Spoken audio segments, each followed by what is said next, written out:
మొదటి రోజు కొత్త స్కూల్, కొత్త క్లాస్, కొత్త ముఖాలు. ఆ రోజు వాళ్లకి తెలియదు, ఈ రోజు పరిచయమైన వాళ్లే తమ జీవితంలో అత్యంత ముఖ్యమైన వాళ్లు అవుతారని. ఆ చివరి బెంచ్ అర్జున్, రవికి. అది కేవలం ఒక బెంచ్ కాదు, అది వాళ్ల రాజ్యం.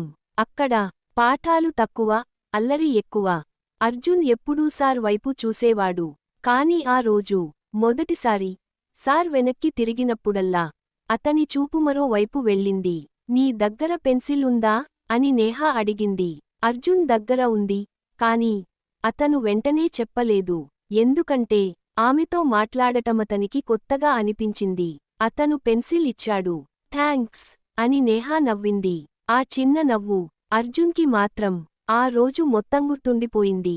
ఏరా అర్జున్, ఏంటి, పెన్సిల్ ఇచ్చావా, లేక నీ మనసా? అర్జున్ కోపంగా చూశాడు. కాని అతని ముఖం మాత్రంగన్నీ చెప్పేసింది.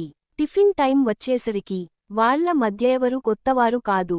అర్జున్ బాక్స్, రవి బాక్స్, సిరి బాక్స్, నేహా బాక్స్ అన్నీ కలిసిపోయాయి. రేపు ఆమెతో మాట్లాడతావా అని రవి అడిగాడు.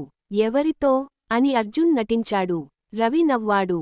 కొన్ని విషయాలు మనమే ఒప్పుకోకపోయినా మన బెస్ట్ ఫ్రెండ్కి అన్నీ అర్థమవుతాయి. స్కూల్ అయిపోయింది. అందరూ ఇంటికి వెళ్ళిపోయారు. అర్జున్ కూడా వెళ్ళిపోయాడు. కాని ఆ రోజు అతని మనసులో మాత్రం ఒక కొత్త పేరు మళ్ళీ మళ్ళీ వినిపిస్తూనే ఉంది. నేహా. ఆ రోజు వాళ్ళు కేవలం క్లాస్మేట్స్ మాత్రమే. కాని ఆ రోజు మొదలైనొక చిన్న పరిచయం రేపటి రోజుల్లో స్నేహంగా మారబోతోంది. మరి ఆ స్నేహం ఒక అందమైన స్కూల్ డేస్ కథగా మారబోతోంది. మొదటి రోజు స్నేహం మొదలైంది. కాని రెండో రోజు అర్జున్కి దొరికింది చివరి బెంచ్లో ఒక రహస్య లేఖ.